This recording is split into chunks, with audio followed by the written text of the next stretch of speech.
Venha. Amém.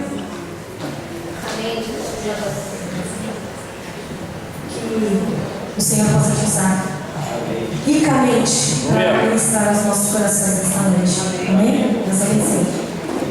A paz, irmãos. Estou muito feliz pelo convite, né? Eu gosto muito de Vila Cisper, porque Vila Cisper é filha de Cangaíba. Cangaíba é a igreja que eu cresci, eu saí de lá pastor e hoje eu estou lá em Guaianazes, né? Então eu trago um abraço bem gostoso da minha igreja de Guaianazes, também da minha esposa, dos meus filhos. Eles não estão aqui comigo, eles gostam de me acompanhar, mas hoje chama uma festinha infantil. E aí você pergunta para a criança, você quer ir para a festinha infantil?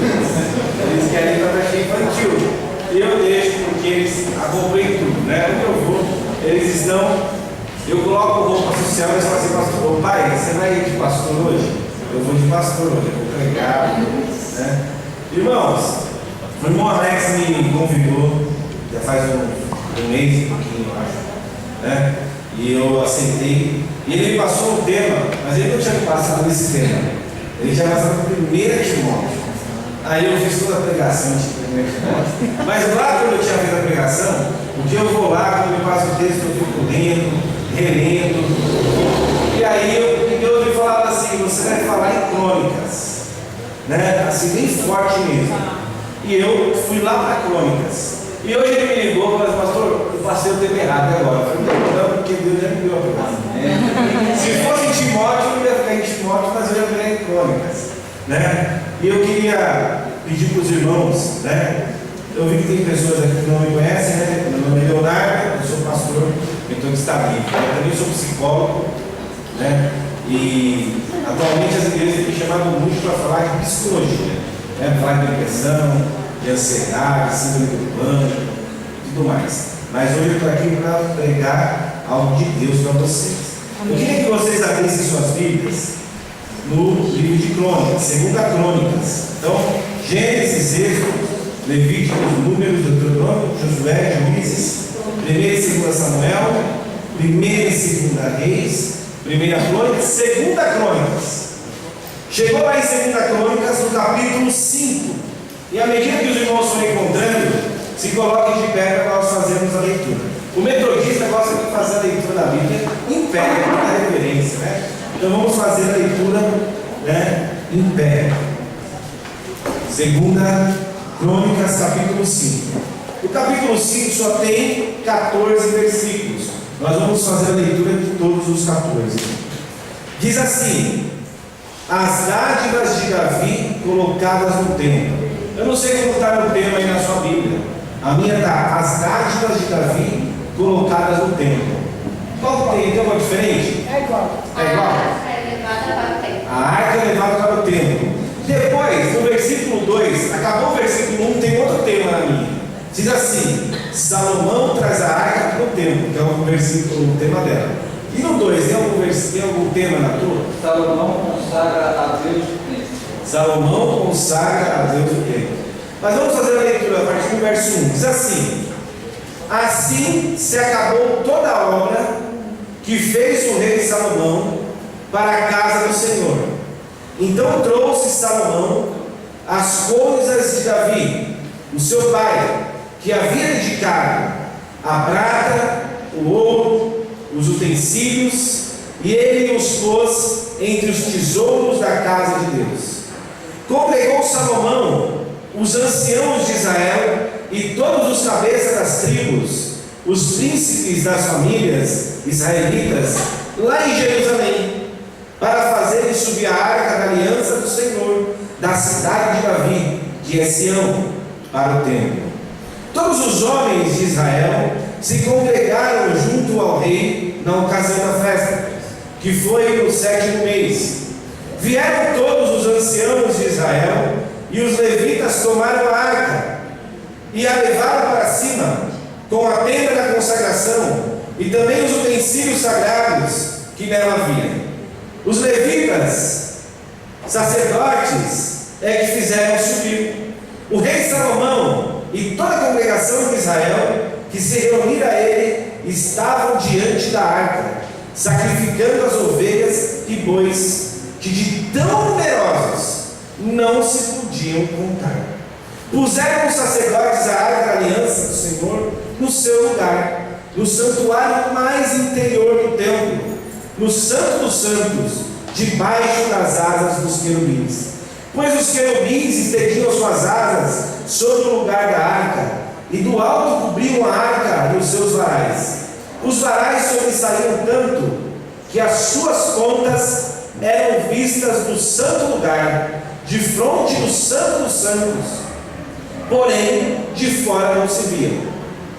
Aí estão até o dia de hoje. Nada havia na arca, senão só 2 tábuas, que Moisés ali pusera junto a Horebe, quando o Senhor fez aliança com os filhos de Israel ao saírem do Egito. Versículo 11. Quando saíram os sacerdotes do santuário, porque todos os sacerdotes que estavam presentes se santificaram sem respeitarem os seus turnos. E quando todos os levitas, que eram cantores, isto é, Asaf, Emã e Jedutum, e também os filhos e irmãos deles, vestidos de linho fino, estavam de pé para o oriente do altar, com símbolos, alaúdes e harpas, e com eles até 120 sacerdotes que tocavam as trombetas.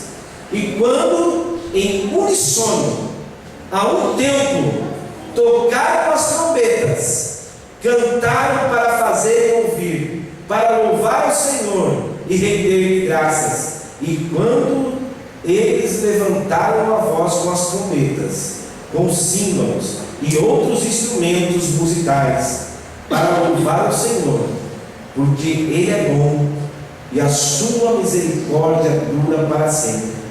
Então sucedeu que a casa, a saber, a casa do Senhor, se encheu de uma nuvem, de maneira que os sacerdotes não podiam ficar em pé para ministrar, por causa da nuvem, porque a glória do Senhor encheu todo o templo. Vamos orar?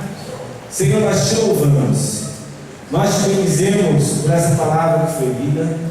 A tua palavra é viva, a tua palavra é eficaz e a tua palavra transforma vidas. Que a tua palavra possa transformar vidas em Vila Cisper nessa noite, para a honra e glória do teu nome, em nome de Jesus. Amém. Os irmãos podem se assentar. Irmãos, eu pastoreio uma igreja, a igreja de Itaim Paulista, e eu lembro que em determinado momento o Ministério de Louvor passou por uma crise. Eu não sei porquê, mas de repente o Ministério de Louvor entra em crise, né? E aí os irmãos não estavam se entendendo, e a líder do ministério na ocasião falou assim: pastor, tem como o senhor acompanhar os ensaios? Porque a gente está tendo muito conflito. E eu pensava assim: será que isso acontece aqui no Itaim Paulista, né? Será que isso acontece em Vila Cisper, nos ministérios aqui representados? Será que isso acontece na igreja? Mas eu fui e acompanhei.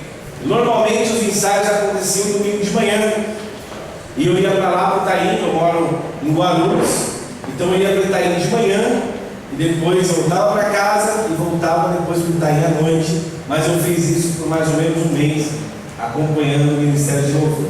E eu lembro, porque meu chamado de fato não é o louvor, né? Eu não toco, eu não canto. A minha esposa, quando começa a cantar no banheiro, ela fala assim: pelo amor de Deus, né? Pare de cantar. E eu lembro que eles ficavam ensaiando, a minha presença era o que bastava ali. Eu sei que eu estava presente, brigas pelo menos ali não aconteciam. Eu estava ali organizando os ensaios, mas eu ia para a porta do templo da igreja e ficava olhando para a rua. E eu lembro que nós estávamos bem no centrinho ali de Itaim, e passavam muitos pedintes, muitos mendigos, muitos bêbados. E aí um dia eu, ouvindo o ensaio de costa para eles, olhando para a rua, aí aparece um bêbado, mendigo, e ele para e fica olhando para dentro da igreja e olhando para mim também. Aí eu pensei: vai pedir dinheiro, né? Aí eu falei assim: você quer entrar, quer tomar uma água? Ele: não, só quero ouvir o louvor. Eu falei: glória a Deus. Eu pensei: glória a Deus, o mendigo ele se converte. Aí ele olhou para mim e falou assim: o que você é dessa igreja aí? Eu falei: eu sou o pastor da igreja. Você não quer entrar mesmo, receber uma oração? Ele falou: não, que que bom que eu estou encontrando você como pastor. Eu posso falar uma coisa? Eu falei assim, pode falar. Ele falou assim, o louvor dessa igreja é ruim pra caramba. Irmãos, aquela verdade que era uma mentira, foi a verdade mais verdadeira que eu já ouvi. Na hora eu fiquei com raiva dele. Eu falei aqui, chora aqui, vai embora. Porque para mim o louvor de Itaí é um bom louvor, né? Quem conhece Itaí Paulista aqui, o louvor da nossa igreja, são pessoas muito simples, né? Que aprendem a tocar de ouvido, com uma voz bem afinadinha. Até o nosso bispo recentemente esteve pregando lá e postou no Facebook que o louvor de Itaí é o melhor louvor metodista livre. Aí eu falei assim, olha, só porque eu saí de lá agora. E eu sei que era um louvor muito bom, mas estava num conflito muito grande. E na hora que aquele mendigo saiu, eu fiquei aí mais um tempo na porta, pensando assim, ele tem razão. Porque um louvor dividido não pode ser um louvor bom. Um louvor que não está em perfeita sintonia, em perfeito estado, não pode ser um louvor bom. E aí, na hora que acabou o ensaio, eu fui lá para frente para orar com os irmãos, e eu contei essa história. Que depois esse mendigo também contou para outro pastor. O pastor Rodrigo me substituía quando eu não ia. O mendigo passou um dia e falou assim: quem que é você? Eu sou o pastor da igreja. Esse louvor é ruim pra caramba. E falou a mesma coisa para o outro pastor. E eu sei que eu fui lá para frente, dei a mão para os irmãos e contei essa história. Olha, passou um mendigo e ele me falou isso. E ele tem toda a razão. Ele falou o mais correto. Porque se ele não consegue ouvir esse louvor, será que Deus, quando vocês cantam nessa divisão toda que vocês cantam, Ele desce aqui no templo? Eu lembro que a irmãzinha que era ali começou a chorar. Eu falei, não chora não, porque você está fazendo o correto. Você está querendo acertar esse negócio. E aí o outro começou a chorar também. E aí Deus desceu naquele dia. E eu fiquei em encantamento ali, e foi uma coisa maravilhosa. E hoje o bispo vai lá e fala assim, o louvor que está ali é melhor. Amém. É porque ele não ouviu o louvor daqui hoje, né? Mas está na live, ele está assistindo, que ele acompanha. E eu vi os irmãos falando, certo, tem pouca gente aqui. Irmãos, entrou uns 40 aí nessa live aí, entrou gente lá de Guarnazes, o pastor Rodrigo estava acompanhando lá do Rio, entrou os meus amigos lá da África, entrou um monte de gente, vocês estão famosos agora, viu? Né? Mas brincadeiras à parte, eu queria falar mais ou menos isso. O tema dessa pregação que eu queria deixar para vocês, e a Lei vai me falar qual que é a cena da... Só passar a cena. Legal. O tema dessa pregação é o louvor que enche o templo. Qual que é o louvor que enche o templo? Enche a casa de Deus, né? E eu queria falar alguns passos que Deus foi ministrando no meu coração. Irmãos, a primeira coisa que eu queria trazer para vocês, que eu vejo aqui, está no versículo 1. Eu queria que vocês acompanhassem o versículo 1.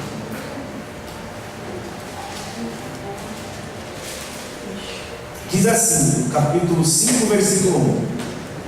Assim se acabou toda a obra que o Senhor fez ao rei Salomão, a casa do Senhor.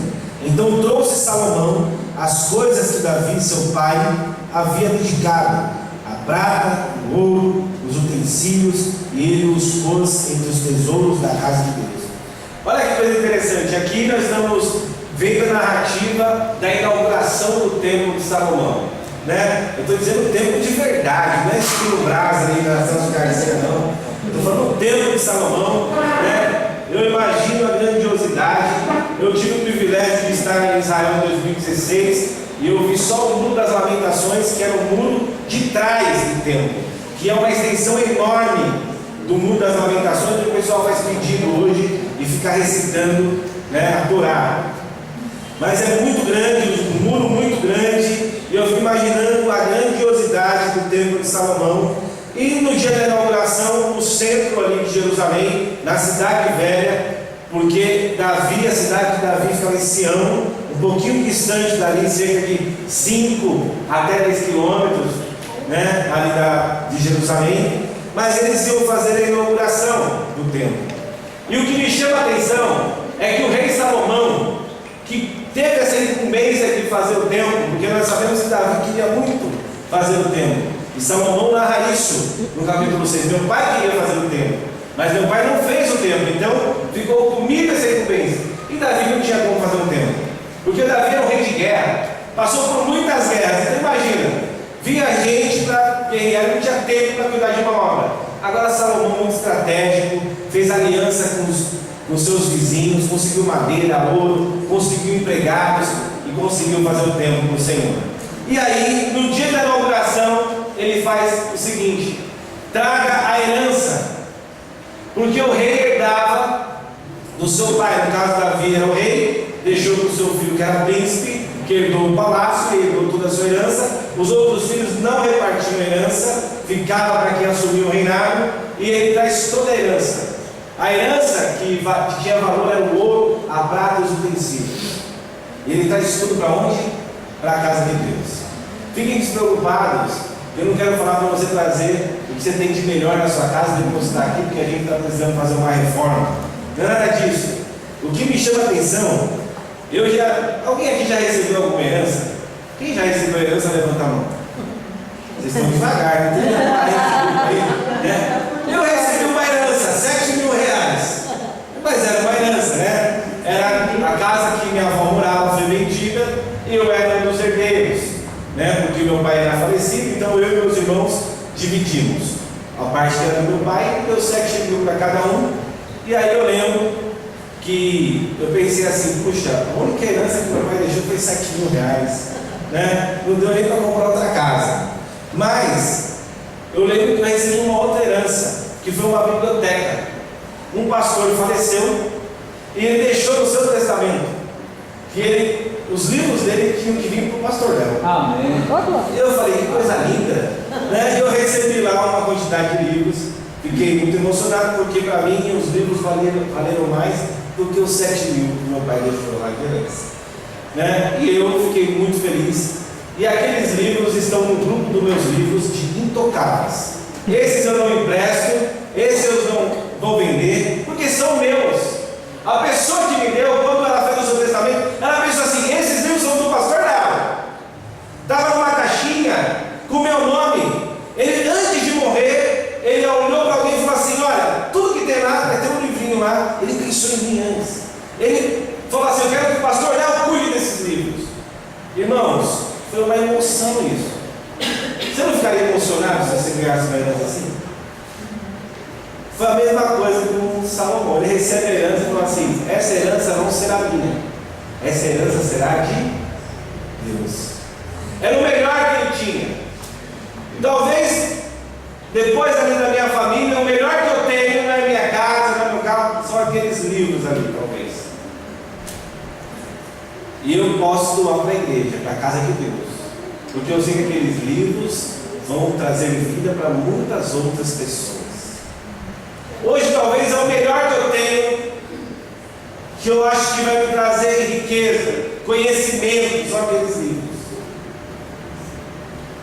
Quando ele traz isso na casa do Senhor, ele está falando assim: eu estou levando o meu melhor para a casa de Deus. Amém. Então eu queria deixar para vocês que toda vez que vocês vierem para a casa de Deus, ou toda vez que vocês pensarem em dar uma oferta, ou dar algo de coração para Deus, dê o seu melhor. O que eles tinham aqui de melhor é a herança do pai, de Davi, os utensílios para a casa de Deus, para o templo do Senhor. Então hoje, uma das formas da gente adorar a Deus é a gente entregando o que a gente tem de melhor. Traga o seu melhor. O que você tem de melhor para entregar para Deus? Eu queria que você fizesse um gesto com seu irmão e perguntasse para ele: o que você tem de melhor para entregar para Deus?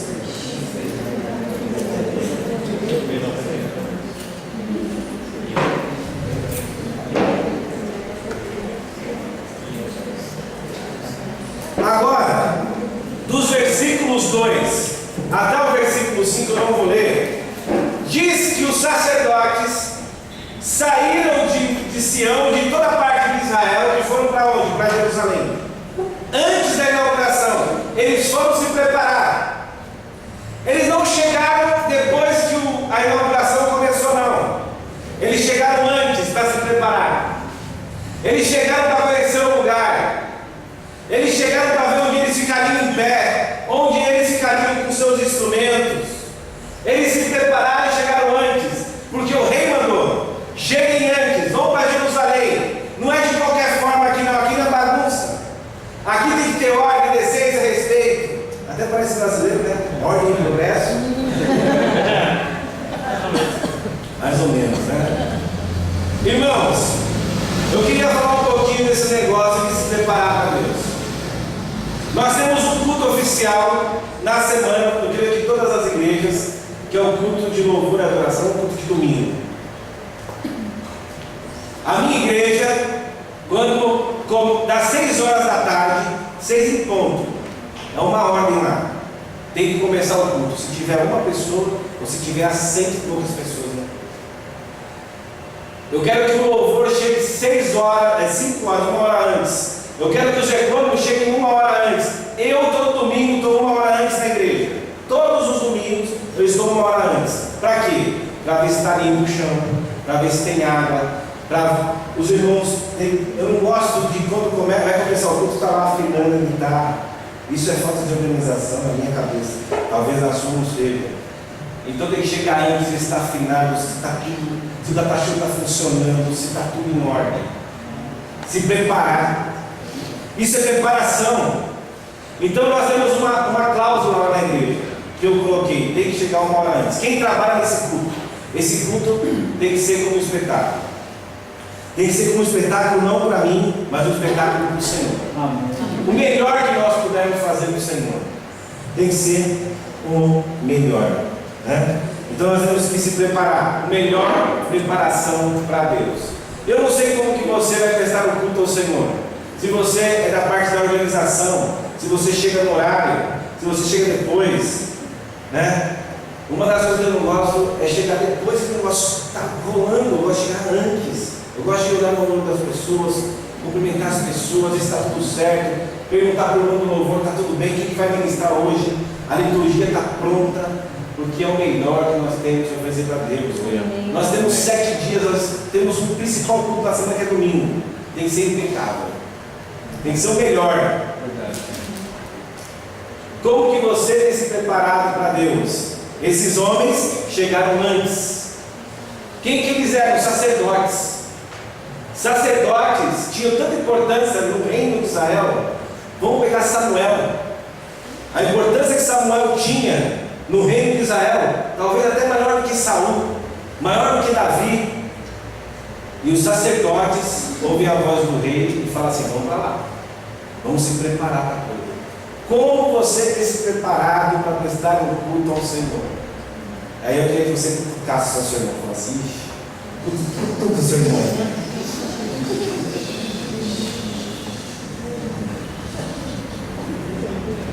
Terceira lição. A terceira coisa que eu vejo aqui está no versículo 6. Diz assim o versículo 6: o rei Salomão e toda a congregação de Israel que se reuniram a ele estavam diante da arca, sacrificando ovelhas e bois, que de tão numerosos não se podiam contar. Irmãos, eu gosto de Salomão. Você vai ver na narrativa da construção do templo, você vê que Salomão é exagerado. Ele manda trazer ouro a mais para colocar no templo, madeira a mais, é muito homem trabalhando, ele quer um negócio melhor. Você vai ver que sacrificar, normalmente as famílias de Israel, o rei de Israel, sacrificava um cordeiro. Ele sacrifica inúmeros, incontáveis. Como que eles contavam lá em Israel? 1, 2, 3, 4, 5, 6, 50. Passou de 50, passou de 100, é multidão. Passou de 100, é inúmeros, é incontáveis. E Salomão era exagerado. Se tem que sacrificar para Deus não, eu quero sacrificar o máximo que eu puder. Eu vou dar o meu melhor, eu sou exagerado para Deus. Amém. A gente é exagerado para tanta coisa. A gente é exagerado para comer. Crente gosta de comer bastante, né? Um dia eu já fui magro, irmãos. É exagerado. Lá em casa, por exemplo, às vezes a gente vai fazer festa, vai fazer alguma coisa, sempre sobra, porque eu gosto de bonança, gosto de bastante coisa exagerada, né? Eu gosto de fazer a coisa exagerada. Mas aqui nós vemos que ele vai sacrificar, ele sacrifica inúmeros cordeiros, inúmeros bois. ele sacrifica muito. E nós vemos que as pessoas fazem tantos exageros aí no LinkedIn, no Instagram, no Facebook, tanta coisa exagerada, mas quando chega na igreja, vira tímido. Aí o pastor fala assim: olha, vamos, irmão, você pode ir lá na frente, você pode orar aqui? Ô pastor, eu tenho vergonha, pastor. Mas eu não é você que fica tirando uma foto no LinkedIn, no Instagram, no Facebook, né? O irmão exagera para tanta coisa, mas para fazer a obra de Deus ele não é exagerado. Não é isso? Eu conheço tanta gente exagerada aí na rua, na vida, mas para fazer as coisas de Deus é tímido, né? E para fazer o louvor para Deus tem que ser exagerado. Para estar aqui na frente tem que ser exagerado mesmo. Tem que se derramar na presença de Deus. Tem que levar a igreja para louvar a Deus. Lá quando eu vou fazer reunião de louvor para o meu ministério lá, que eu faço a cada 3 meses, eu levo um vídeo dos africanos. Você já viu africano louvando? O africano está com um sorriso aqui, ó. Está com um sorriso aqui, pula, dá cambalhota, dá pirueta. Até na hora do disco, vai dançando. Né? E nós, tão tímidos, né? Então lá tem uma cláusula também no ministério de louvor. Não pode subir como se alguém tivesse morrido naquele dia. Tem que subir sorrindo, adorando. Vocês vão levar a igreja para Deus. Tem que estar lá bonitinho, tem que pular, tem que fazer, tem que acontecer. Dá para entender? Ainda mais porque a gente faz live em todos os cultos. Então, tá lá, vocês estão sendo vistos, vocês têm que dar o seu melhor. As pessoas vão ser impactadas por você. Então tem que ser exagerados. Eu queria que você só perguntasse, irmão, você é exagerado para Deus? Você é exagerado para Deus? Ou você não está exagerando nada?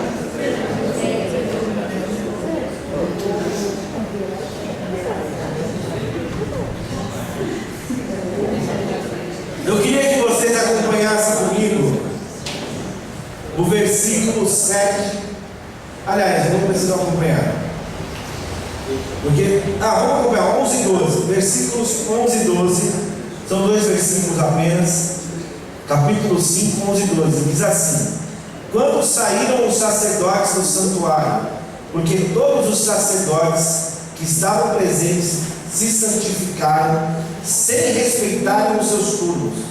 E quando todos os levitas que eram cantores, isto é, Asaf, Emã, Jedutum e os filhos dos irmãos deles, vestidos de linho fino, estavam de pé para o oriente do altar, com símbolos, alaúdes e harpas, e com eles até 120 sacerdotes que tocavam a trombetas. Irmãos, eles vão antes para se preparar, mas não é só isso. Eles se santificaram. Eles se preocuparam na santificação do negócio. Ora, nós vamos entrar no templo, nós temos que entrar de uma forma diferente. Nós não podemos entrar de qualquer forma. Nós não podemos ter ali uma rixa com o irmão, subir lá para cantar e está tudo bem. Nós não podemos subir lá com pecado. Nós não podemos subir lá de qualquer forma. Tem que ser santificado.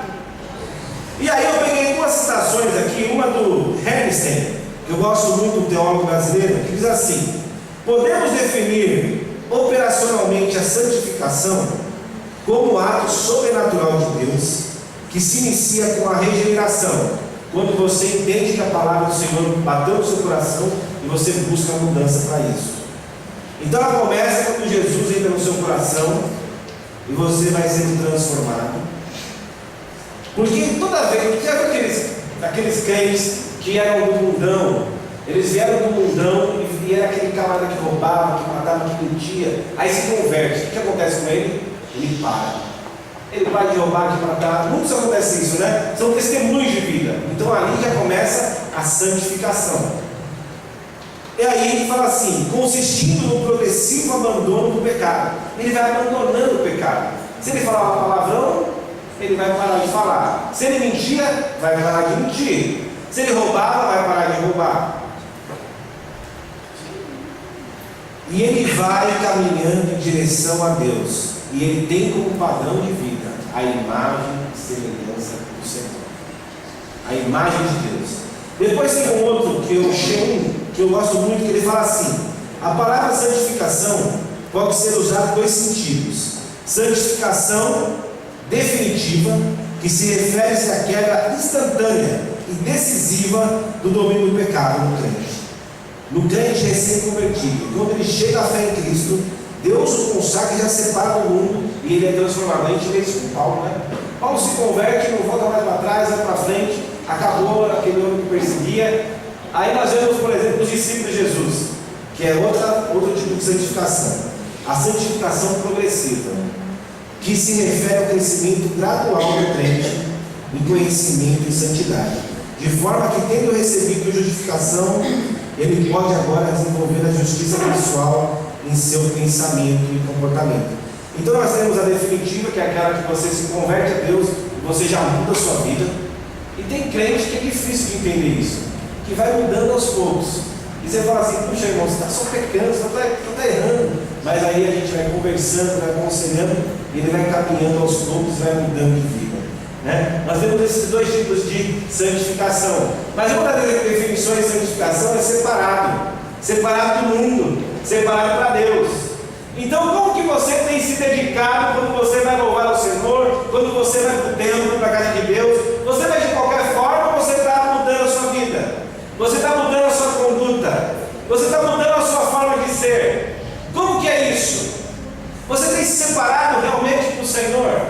Você tem vivido uma vida dupla, né? Hoje, eu atendo pessoas de todos os nichos que vocês imaginam, né? No consultório da igreja, né? E eu tenho recebido uma demanda de pessoas com problemas psicológicos evangélicos, né? Hoje eu tenho 90% dos pacientes que eu atendo são pacientes evangélicos, né? E quando eles me trazem problemas, alguns problemas eu identifico na hora que não são problemas, né, psicológicos, são problemas de pecado. Pessoas que estão com pecado dentro da igreja e pessoas que estão no altar do Senhor, fazendo as coisas para Deus, mas estão num nível de pecado muito grandioso e esse pecado já não consegue se livrar mais. Então nós temos esse tipo de pessoa dentro da igreja também. Eu gosto muito de um livro chamado A Dinâmica da Vida Autêntica, do Ray Stedman. Que o Ray Stedman diz o seguinte: que é possível nós sermos cristãos, ou seja, é possível nós sermos falsos cristãos, achando que nós somos cristãos. O que é isso? É possível que a gente esteja aqui brincando de crente e nós, na verdade, não somos crentes. Mas eu sei que aqui nessa igreja não tem nada disso. Amém? Amém. Não nessa igreja, né? Talvez lá no Rio de Janeiro, que eu pastoreei, talvez em outros lugares, mas aqui não tem, né? E aí, nós vemos que esse povo aqui, o grupo da elite, sacerdotes e levitas, se santificaram. Sacerdotes e levitas não queriam entrar na presença de Deus de qualquer maneira. E aí eu queria que você só olhasse para o seu irmão e falasse assim: estou de olho em você, meu irmão, né? Estou de olho em você, meu irmão.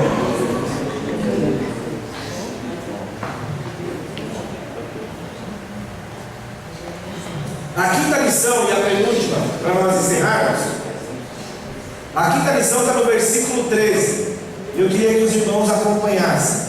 Diz assim: e quando em uníssono, a um tempo, tocaram as trombetas e cantaram para se fazerem ouvir, para louvar ao Senhor e render graças, e quando levantaram eles a voz, com trombetas, símbolos e outros instrumentos musicais, para louvar ao Senhor, porque Ele é bom, porque a sua misericórdia dura para sempre.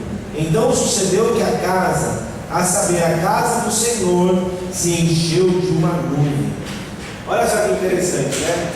Esse grupo estava numa sinergia tão grande que quando eles se uniram em um único som para louvar o Senhor, quando eles deram a primeira acorde ali, quando a pessoa começou a cantar, quando começaram a tocar a trombeta, eles estavam em sinergia, eles estavam num único som, num único propósito naquela noite, naquele dia.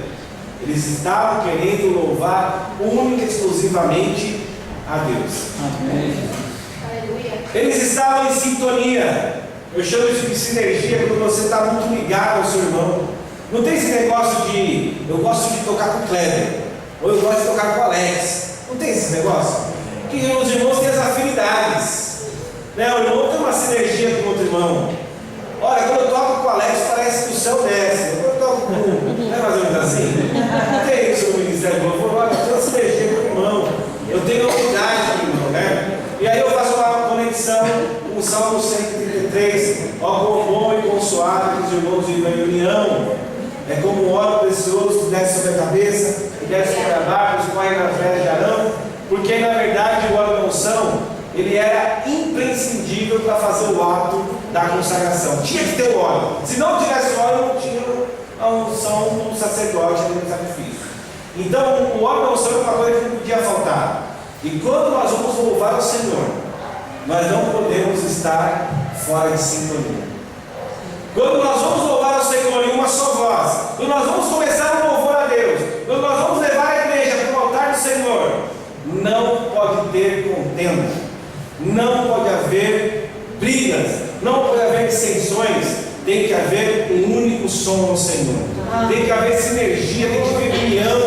Glória a Deus.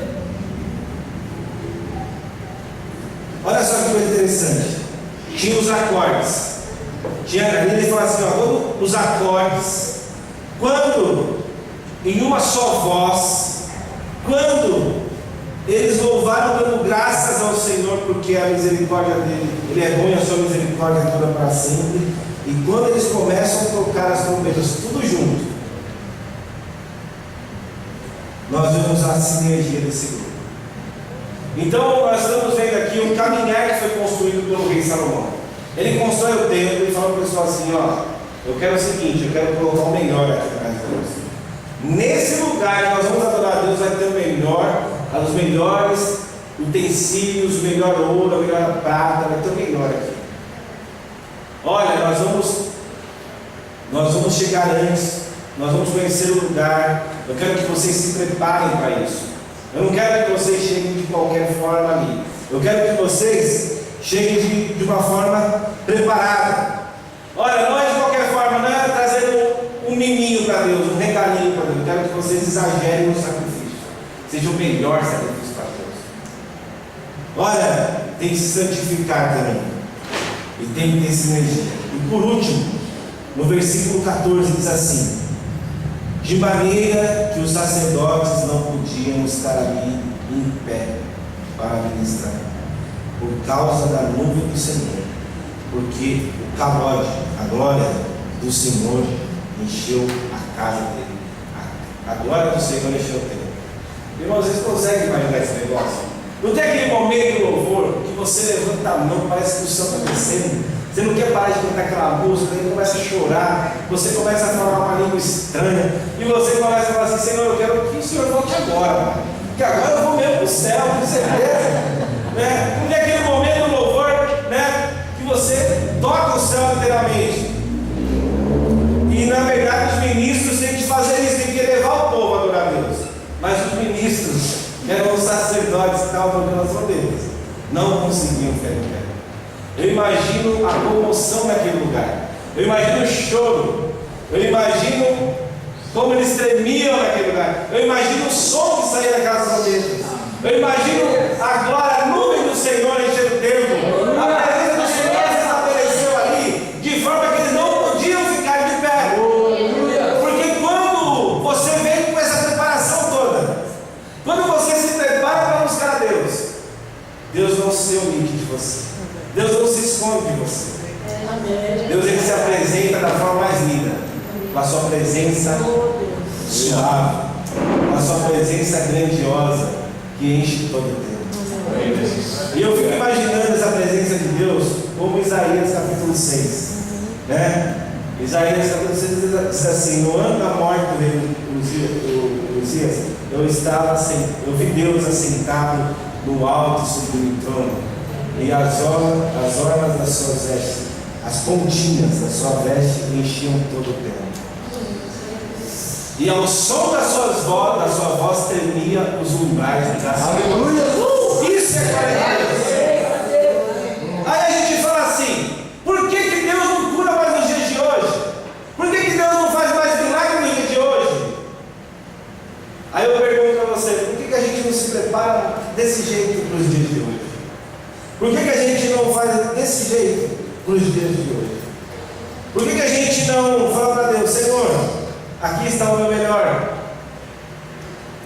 Por que a gente não faz assim, Senhor, eu me preparei a semana inteira, eu fiz jejum, oração, meditação, eu me preparei para estar aqui, Senhor? Por que ser é exagerado para Deus quando você vai adorar? E por que você não tem se santificado mais? E por que você não tem mais se mexer com o corpo de Deus? Deus não se apresenta mais em tempos feitos por bons homens. E Deus não se apresenta mais para homens que não se apresentam para Ele com excelência. Então eu queria que vocês se colocassem de pé. Nós vamos encerrar essa pregação. E eu queria que você só pensasse nas palavras que eu vou falar para vocês. Eu queria que vocês fechassem seus olhos.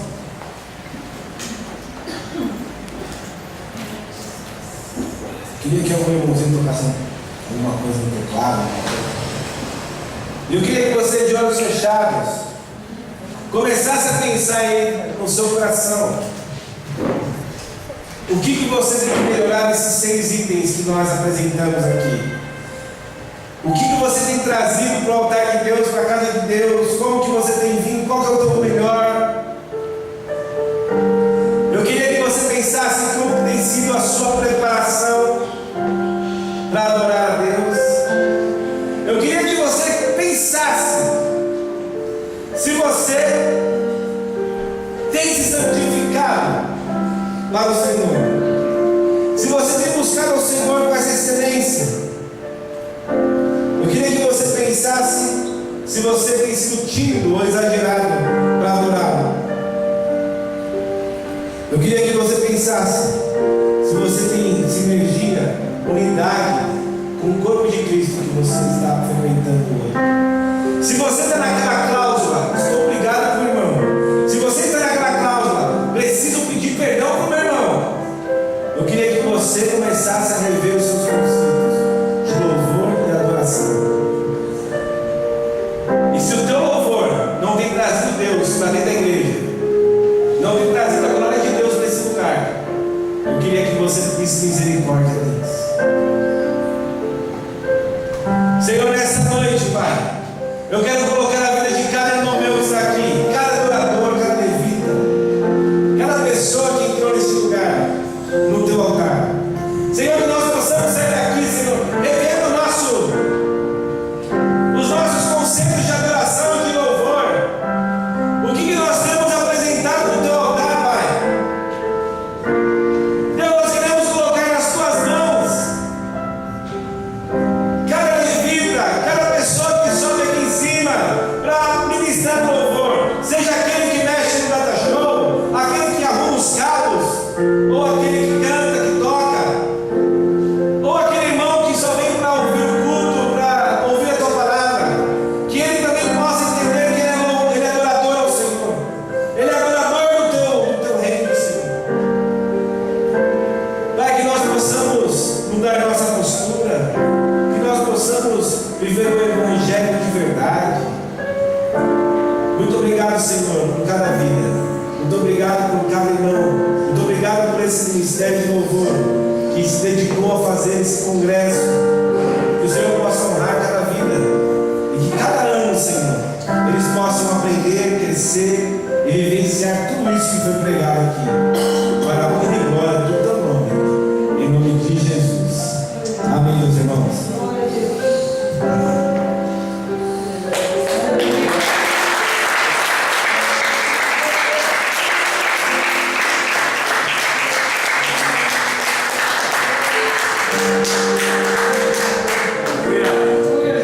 E nesse momento eu vou pedir para o pastor também já estar pedindo a bênção apostólica e depois o culto está terminando. Vai ter um cafezinho ali, mas os irmãos podem ficar à vontade, tá bom? Amém. Então vamos encerrar de uma forma diferente. Se você conseguir dar a mão para o seu irmão,